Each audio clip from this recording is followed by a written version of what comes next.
Hoje o que a gente vê no mundo, o que está se experimentando no mundo é visivelmente uma transição, algo que nós não sabemos muito bem o que está acontecendo, mas nós sabemos que algo está acontecendo. Quer dizer, isso fica muito evidente em fenômenos da natureza. Há uma transição da natureza hoje no planeta, é evidente, como também uma transição na geopolítica, no chamado eixo de poder. Tá? E é visível que o mundo que nós conhecemos e que foi construído pós-Segunda Guerra, com o sistema de Bretton Woods, com a visão de um domínio mais ocidental das relações entre países, entre sociedades, isso sofre uma influência neste século XXI, de uma maneira muito disruptiva. Primeiro, pelo 11 de setembro e segundo, pelo acesso à tecnologia. Quer dizer, é um século que a tecnologia está determinando o modo de viver, está determinando o modo de se relacionar. Não é só mais acessar a informação, é como você usa a informação, que informação nós estamos falando. Você tem informações em vários layers e isso afeta cada vez mais não só o jeito de produzir, o jeito de consumir, o jeito de viver, o jeito de andar, o jeito de construir ou refazer cidades. A gente precisa refazer cidades no mundo, a gente precisa reestruturar a maneira de ver e entender a natureza na relação entre cidades e não cidades. E isso está muito posto, particularmente em sociedades emergentes. E aí um papel importante entre Brasil e China. O Brasil e a China são países emergentes, obviamente com dimensões continentais, territoriais, mas em escalas também distintas, com um perfil de sociedade muito distinto, um perfil cultural muito distinto. O Brasil é uma sociedade muito recente, a China é uma sociedade muito antiga, mas de uma maneira muito interessante, quando você olha as questões ambientais, com responsabilidades importantes, quer na agenda climática, que aí talvez seja um grande desafio de soluções que podem ser buscadas e trazidas para as economias emergentes que precisam se desenvolver. Não tem padrões ainda desenvolvidos, de sociedades desenvolvidas. Nós ainda temos desafios enormes em relação ao passado, como, por exemplo, a questão de saneamento, a questão de mobilidade, a questão de fim do desmatamento no Brasil, uma agricultura mais sustentável. Por outro lado, temos oportunidades imensas colocadas, porque nós podemos fazer essa transição para uma economia de baixo carbono, com a matriz energética cada vez mais limpa.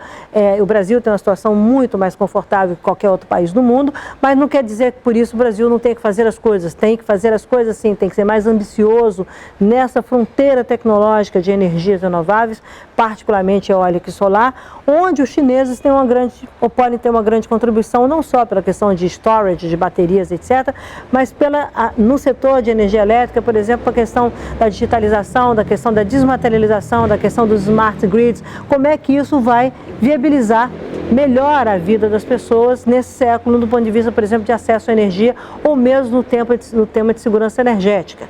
Quer dizer, você fará enfrentamentos, ou tem que fazer enfrentamentos em relação a temas globais como desigualdade, erradicação de pobreza, inclusão social e política, fazendo uso de novos instrumentos, de uma nova visão e de ambições também renovadas sobre o desenvolvimento. O jeito que nós vamos viver neste século não é o jeito que a minha geração ou parte da minha geração viveu no século passado. E não tem condições, porque você não tem recursos naturais para atender todas as demandas, por exemplo, de acesso a recursos naturais no planeta. Tá? Você vai ter que fazer uma estratégia, que agora a gente está discutindo globalmente, que chama de Resource Efficiency, associada a uma estratégia de decoupling de economia, que você cresce economicamente e impacta menos do ponto de vista ambiental, e isso é determinante para padrões de produção e consumo, isso é determinante para as escolhas, o jeito de viver que cada sociedade vai ter.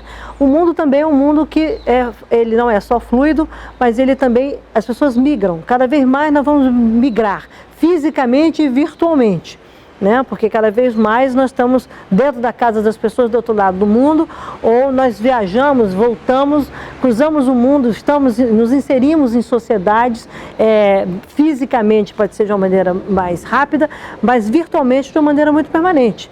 Você estabelece relações, por exemplo, pessoais. Eu vou ao Japão para uma reunião, fico 3 dias, volto, mas eu estabeleço relações e me relaciono com aquela sociedade, com aquela família, com amigos, virtualmente por muito tempo. E isso demanda consumo, isso demanda energia, isso demanda insumos tecnológicos que devem estar cada vez mais presentes no nosso dia a dia.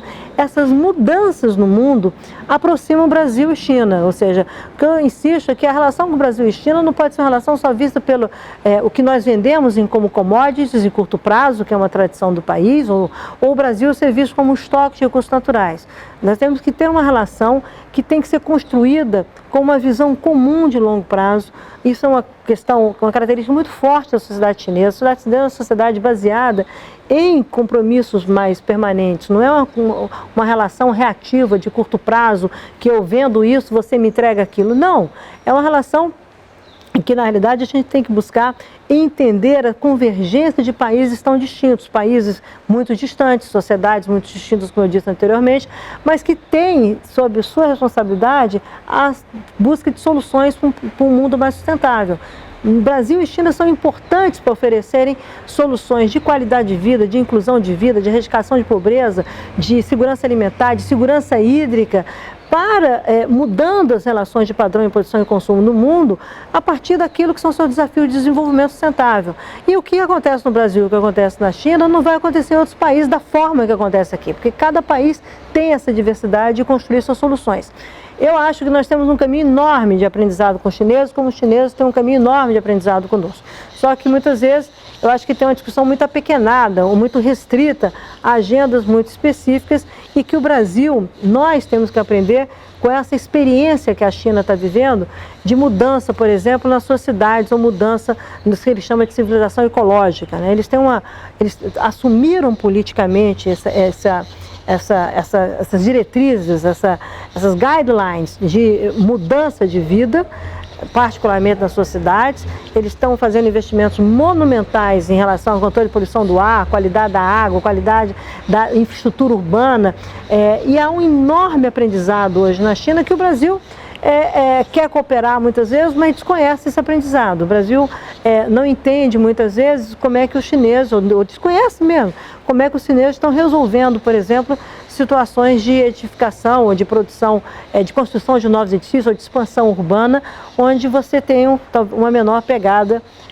ambiental associada a isso. Ou onde, por exemplo, a agenda de vulnerabilidade, de riscos em cidades, eles têm aprendido muito porque eles são muito vulneráveis a fenômenos climáticos e estão construindo cada vez mais com um aumento de resiliência, com a capacidade de resiliência das suas cidades. Então, isso há um processo de aprendizado que eu acho que a sociedade chinesa vem impondo nos últimos 25 anos, ou vem se desenvolvendo nos últimos 25 anos, que muitas vezes está muito distante do que nós estamos vivendo aqui no Brasil. Eu acho que o Brasil se beneficiaria muito se tivesse essa proximidade. Por outro lado, na agenda, por exemplo, de conservação da biodiversidade, que o Brasil é o G1 em biodiversidade, e a China está entre os países também importantes na conservação da biodiversidade, você vê que eles têm um grande aprendizado, como o Brasil tem, em lidar com espécies ameaçadas de extinção. Eu aprendi na minha experiência profissional que fazer alianças, parcerias, você precisa ter objetos de interesse comum, você precisa entender como é que... Você não desperta o interesse a partir da sua lógica. Você tem a sua vivência, o seu potencial parceiro tem uma outra vivência e você vai ter que encontrar um conjunto de interesses comuns e daquilo ali será uma vivência conjunta. Tá? Isso precisa diálogo, isso precisa visitas, isso precisa entendimento, isso precisa agenda. Na biodiversidade, o Brasil, que é o G1 no mundo em biodiversidade, o país mais mega diverso do mundo, tem uma experiência enorme, tanto em sistemas de áreas protegidas, em proteção de espécies ameaçadas de extinção, em serviços ecossistêmicos. Os chineses também. Nós temos que encontrar um ponto de convergência para fazer essa agenda voar de maneira integrada. Chama muita atenção, por exemplo, o interesse que eles têm, que a gente sabe que eles têm, em dialogar biodiversidade em cidades. A restauração da biodiversidade, a recuperação, a conservação da natureza como um ativo de qualidade de vida. O brasileiro é um povo que junta as pessoas, nós juntamos. Nós somos um povo, mais do que juntamos, nós queremos que todos pertençam a nós. Isso é uma qualidade incrível da natureza política no mundo que caminha para a exclusão, né? Um mundo que caminha para muros, para barreiras, etc. Então, eu acho que uma parceria Brasil-China teria um aprendizado enorme por ambas as sociedades. Todas as sociedades devem modular dentro dos seus desafios, lembrando que lá o sistema político é diferente do nosso, nós temos um sistema democrático, lá um sistema diferenciado sobre isso, mas nós temos que buscar os caminhos de comunicação e de estreitamento, não só naquilo que nós temos convergência, mas naquilo que é desafiador para estarmos juntos. Então, a disciplina chinesa é importante, mas a criatividade brasileira é essencial para nós sermos felizes, para nós buscarmos soluções em que possamos resolver os nossos problemas, os problemas que muitos deles deveriam ter resolvido no século passado. O Brasil está no século XXI com o problema do saneamento, por exemplo, que as sociedades desenvolvidas resolveram no século passado.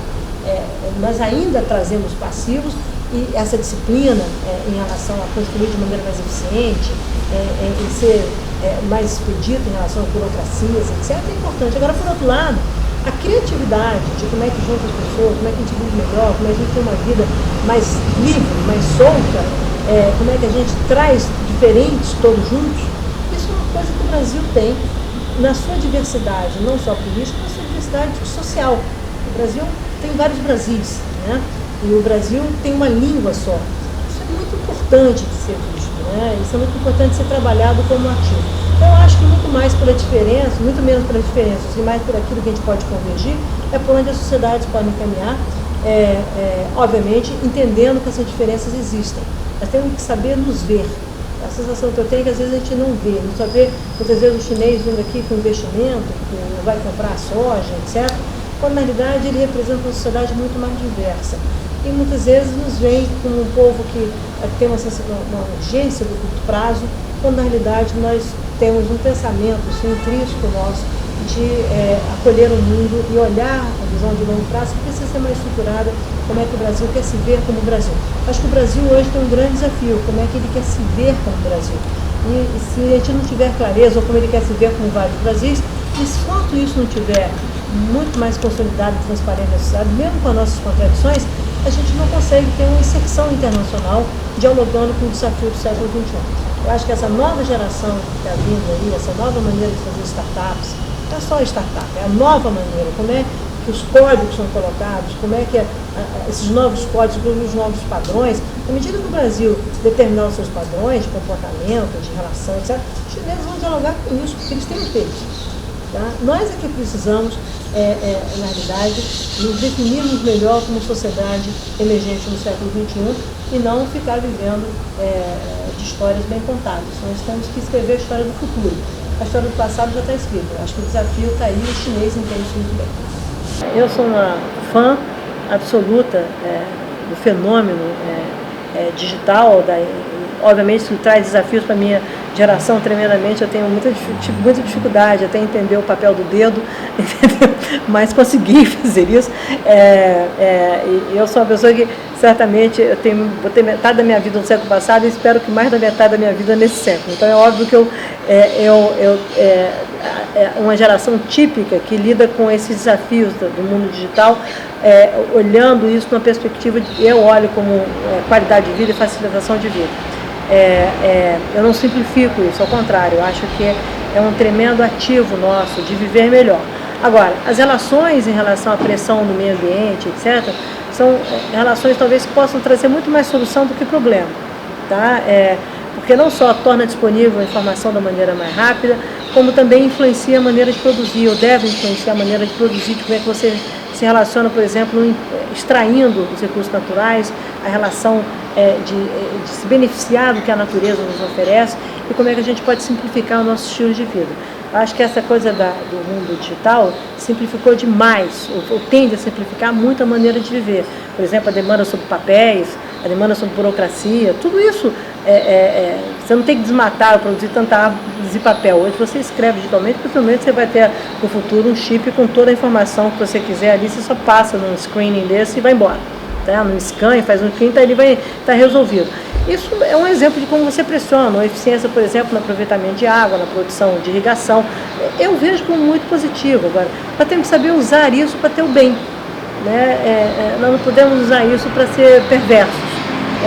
Então, é isso que eu estou falando. As coisas, a evolução da humanidade, ela vem para agregar valor para o bem. Agora, muitas vezes a gente usa isso para o mal, a gente acelera, a gente quer degradar, a gente não presta atenção nas externalidades disso, a gente não faz a transição, a gente não entende como é que inclui uma parte não só da população, mas das regiões, do modo de produzir. Então, você não pode fazer uma tremenda transformação tecnológica, gerar desemprego, e você vai gerar uma pressão pela pobreza. Quando você pode fazer uma transição, fazer a transformação tecnológica, é impensável hoje você ficar sem telefone celular, né? Há 25 anos atrás você alugava, tinha gente que tinha patrimônio, 20 anos declarado como linha telefônica. Você vinha para cá, você não tinha telefone, você tinha que alugar, tinha gente que vivia disso. Tá? Que nem o cara que vive de autonomia de táxi, né? Que aluga, etc. Isso vai acabar. E a tecnologia vai ser responsável por isso. Vai acabar, porque tem que acabar mesmo, como acabou com a telefonia. E isso só melhorou a vida de todos nós. Né? Isso, na realidade, agora, é óbvio que você tem que entender como que a tecnologia vem para impactar, e impactar positivamente, e quando tem as questões negativas, saber tratar disso, saber não esconder debaixo do tapete, não é passar o rolo. Você tem que fazer transição, você tem que entender quem vai sair do mercado, e por isso a importância do diálogo entre sociedade, essa nova geração que emerge, que lida com isso como seu ativo, né? Os jovens, isso faz parte do código genético de todos os jovens, né? Eu vejo meu sobrinho de 10 anos, ele estuda programação de jogos, quer dizer, com 10 anos de idade, imagina, eu não consigo jogar, ele desmonta o jogo, eu olho, mas isso é o código genético dele, faz parte da identidade dessa geração. Então você não pode tornar isso uma coisa maquiavélica do mal, você tem que, na realidade, saber como é que isso vai beneficiar. Muito do que nós fizemos na minha geração é degradação ambiental. Muita degradação ambiental que está aí é fruto da maneira que a minha geração e a geração que me antecede produz. É isso que você tem que usar para resolver. Até que os problemas ambientais estão colocados aí. Agora, muita coisa também nós fizemos certo. Né? Muita coisa nós também ajudamos e fizemos certo. Então eu acho que tudo que vem fruto dessa criatividade, dessa capacidade do homem inovar, tem que ser, as bases para isso ser bem aplicado devem ser construídas e discutidas, e não assumidas como verdades únicas e vamos embora, esquecendo que você tem gente que precisa ser incluída nesse processo. Principalmente gente, é o desafio, por exemplo, das migrações no mundo, tá? É o desafio, por exemplo, de que quando você discute pactos globais, por exemplo, para a proteção de imigração, não é só quem o Brasil recebe. Nós temos mais de 3 milhões de brasileiros que vivem no exterior. Eles precisam ser protegidos também. E essa visão de inserção que muitas vezes as pessoas no debate político estreitam e esvaziam o debate. A geração nova vê todo mundo, porque vê todo mundo na internet, porque vê todo mundo e se mobiliza e tem uma maneira de produzir e de ser parte de sociedade muito distinta do que a minha geração tinha, ou tem. Então eu acho que a gente tem que trazer isso pelo lado positivo. E tem que debater muito. E para os jovens brasileiros, por favor, tenham uma experiência na China. Tá? E para os jovens chineses, tenham uma experiência no Brasil. Venham ao Brasil e nós temos que ir mais à China. Nós temos que ir mais à China, temos que ir mais para o Oriente. Está acontecendo um outro mundo lá. Tá? Eu tenho ido muito ao Oriente, eu vou semana que vem de novo, enfim. Tem um outro mundo acontecendo. Tá? Eu acho que os jovens têm uma grande missão, não apequenarem o mundo. Tá? E usem a tecnologia, usem a inovação, usem a criatividade, a capacidade de estar juntos sem preconceitos. Isso é uma coisa muito legal das novas gerações. Vocês não desenvolveram preconceitos, não precisam desenvolver preconceitos. Tá? Não precisam. Se juntem. A diversidade do mundo é a riqueza da espécie humana nesse planeta. Tá? Eu acho que a gente tem que, na realidade, se aproximar das pessoas, se aproximar desses povos, entender as diferenças. Nós somos muito diferentes e que bom que somos diferentes, porque é muito boring ser tudo igual, entendeu? É um chato pra caramba. E tem que aproveitar essa diversidade, e particularmente o Brasil, que é um país tão diverso. Tá? Ou seja, preconceitos lá de fora da sala, jovens do lado de fora, adultos, junto com os outros adultos, e uma coragem de ver o mundo na sua melhor expressão do que ele pode ser. E não ficar discutindo um passado que nós sabemos muito bem quais são as coisas boas que nós temos, quais são as coisas ruins que nós temos. As ruins nós enfrentamos, as boas nós colocamos na mesa para aprender com elas, mas mais do que isso, não apequenem, por favor, não apequenem o planeta. Vocês, na mão de vocês, essa nova geração, de trazer esse mundo junto e, na realidade, fazer uso dessa diversidade de sociedades, de culturas, para uma vida melhor.